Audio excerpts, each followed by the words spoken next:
everyone, it's Nova. I've made up my mind I'm going to modify my Curious Travels Tarot, the mass market edition, which was published by US Games last year. This is a very high quality production, not only the box and everything, but also the cards. Like the cardstock is incredible. It's linen and really good quality linen with this gold, like a gold foil stamping on all the cards. It's a gorgeous deck, and I want to make this deck my ride and die. This deck has that workhorse potential. The only thing that stands in the way is these large white borders. First of all, the deck is too large for my hands. I think this is larger than your standard tarot size. Yeah, you see? It's this much bigger, like this is like a half a centimeter, almost. No, this is 1 centimeter, I think. Like almost a centimeter from the length and width. So it is too large for a workhorse, right? Like it's not that comfortable to riffle shuffle, that's one thing. Oops. It's just a little bit too large for me, and also the other thing is that I am sure that the colors and the images will pop if I remove these large white borders. There is another narrower border, as you see, which I'm going to keep, but I will definitely remove the borders. I've decided now I'm gonna do it in front of you guys. And all you need for this type of modification is a good pair of scissors. I don't use that cutter gadget for this type of job because this is very precise. We have to go exactly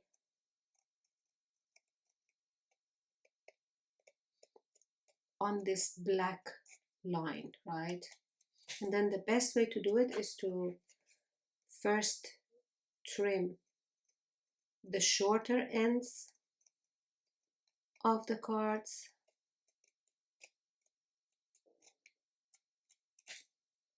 so then you get a shorter length for the longer side. And I'm cutting, I'm going right on the black line here,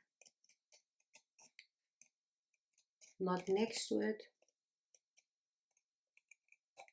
Okay, so we get this very little corner here that is way smaller than the smallest size on these corner cutters.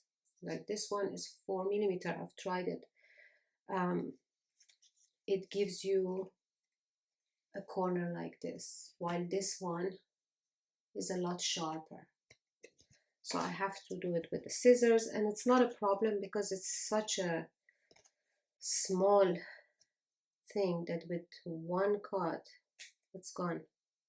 See, you want to be really precise, then you can go one more time, but then you see, you get a perfect corner.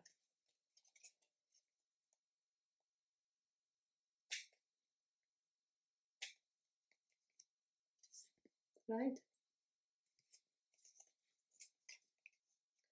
So this is it. This is how I do it. As I said, make sure that your scissors are really sharp and high quality. The lighting has to be really good. Do it in the daylight. And there you go. See? Okay, I've done a few now, and I'm really happy with the results. I will show you the whole deck once I'm done, but It looks a lot more elegant. The backs look better, in my opinion. Look, the white border is gone. I don't like it when the cards backs have borders. What do you think? Which one do you prefer? I definitely prefer this one. Now a darker card, right? And now let's try with a lighter, compare the same type of color tones. What do you think? Let me show you the size now. I think this is now a Fournier size. No, it's larger than your Fournier.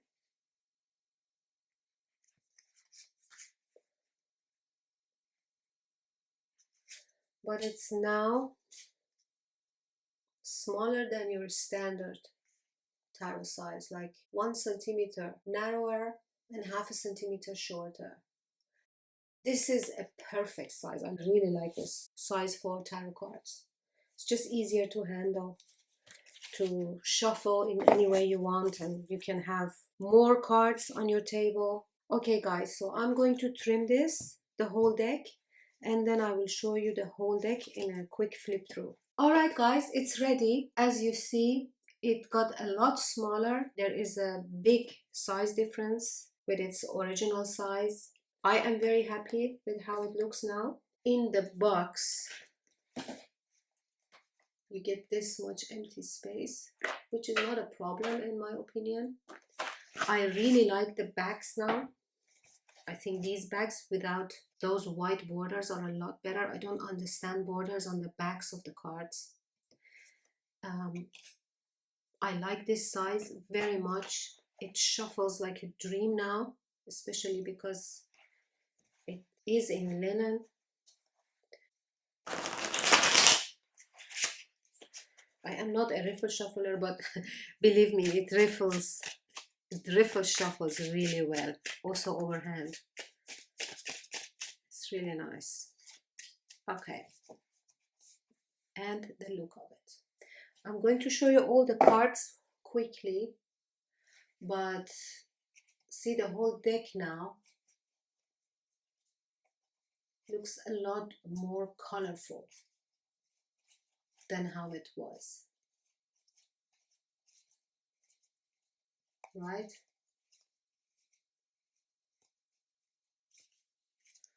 And one thing that I have to admit is that it looks more luxurious with those large borders, with those large white borders. But the art looks a lot more beautiful, like the art pops without the borders. Those borders overpower the art, and I really don't like that. I'm not against large borders. I'm not against white borders. I like it on many decks. I think it works on a lot of decks. But on some decks, not only it overpowers the artwork, but also it creates a barrier between my intuition and the imagery. And when I remove those borders, I immediately feel that I can connect a lot easier to the artwork. And it's the same thing. This is the case with this deck. Now I can read it beautifully because I went and did a few readings. I mean, the first part of this video was from 2 days ago. So I went and trimmed it and did a few readings with it, shuffled it. It looks gorgeous now. The colors are nicer. Like you finally really get to experience the artwork. And this is now, as I anticipated, a proper workhorse. You know, when I look at a deck, I can already tell that this is going to be a workhorse for me. And this is one of those. because it really connects to my inner child, big time. Like this is the language of my inner child. So I am very happy. I'm thinking of edging it. I'm not sure yet because I really don't want any color to bleed. I don't know if it's going to bleed or not, but I really don't want to get the slightest bleeding on the fronts. So I don't know. Otherwise I would edge it. Although it doesn't really need edging because the backs are in a light color. So you don't see a big color difference. Let me know what you think, if you would like to trim it or not. The link to this stick will be in the description. If you want to purchase it, please go through my link. And I hope to see you in the next one. Peace.